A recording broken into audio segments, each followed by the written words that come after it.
આજે લગભગ સમગ્ર ગુજરાતમાં સિસ્ટમના કારણે વરસાદ થવાની શક્યતા રહેશે.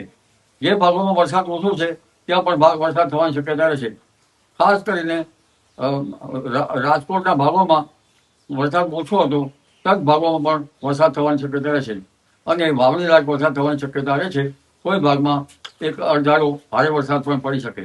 આ ઉપરાંત કચ્છના ભાગોમાં પણ વાવણી લાયક વરસાદ થવાની શક્યતા રહે છે. કોઈ ભાગમાં અણધાર્યો ભારે વરસાદ પડી શકે. આ ઉપરાંત દ્વારકાના ભાગો પણ હળવા ભારે વરસાદી ઝાપટા પડવાની શક્યતા રહે છે. આ ઉપરાંત પોરબંદરના ભાગોમાં પણ હળવા ભારે વરસાદી ઝાપટા પડવાની શક્યતા રહેશે અને જામનગરના ભાગોમાં પણ હળવો ભારે વરસાદ થવાની શક્યતા રહેશે. લગભગ હવે સમગ્ર ગુજરાતમાં વરસાદ થવાની શક્યતા રહેશે. પશ્ચિમ સૌરાષ્ટ્રના ભાગોમાં લોકલ સિસ્ટમના કારણે પણ વરસાદ થવાની શક્યતા રહેશે અને દક્ષિણ ગુજરાતના ભાગોમાં પણ ભારે વરસાદ થવાની શક્યતા છે. ઉલ્લેખનીય છે કે હવે ઉત્તર ગુજરાતના ભાગોમાં ભારેથી અતિભારે વરસાદ થવાની શક્યતા રહેશે અને જેના લીધે ઉત્તર ગુજરાતની કેટલીક નદીઓમાં પૂર આવવાની શક્યતા રહેશે. સાબરકાંઠાના ભાગો, અરવલ્લીના ભાગમાં પણ ભારે વરસાદ, કોઈ ભાગમાંથી ભારે વરસાદ થવાની શક્યતા રહેશે. આ ઉપરાંત વડોદરાના ભાગોમાં પણ ત્યાં ભારે વરસાદ થવાની શક્યતા રહેશે. મહીસાગરના ભાગો, તાપી નર્મદાના ભાગોમાં પણ ભારે વરસાદ થવાની શક્યતા રહેશે. આ ઉપરાંત અમદાવાદ, ગાંધીનગરના ભાગોમાં પણ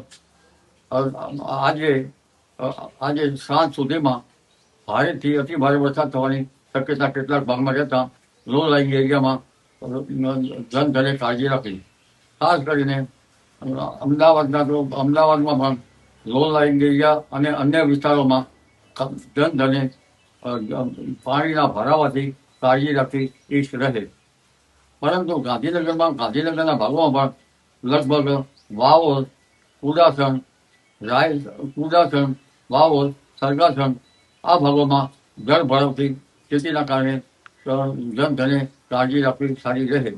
આ ઉપરાંત કેટલાક સેક્ટરોના ભાગોમાં પણ વરસાદ જળ ભરાવની સ્થિતિ બની શકે. એટલે આ ભાગોમાં પણ જનધને લો લાઇંગ એરિયામાં અને આ અછત એરિયામાં કાળજી રાખવી ઈચ્છ રહે.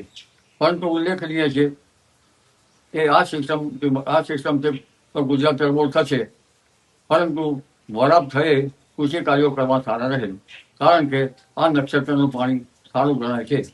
પરંતુ ઓગસ્ટમાં પણ અણધારો વરસાદ થવાની શક્યતા રહે છે. 3 ઓગસ્ટે આશ્લેષા નક્ષત્રમાં સૂર્ય આવતા આ નક્ષત્રમાં મોટા પ્રમાણનો વરસાદ થતો હોય છે અને તેનું પાણી જોરા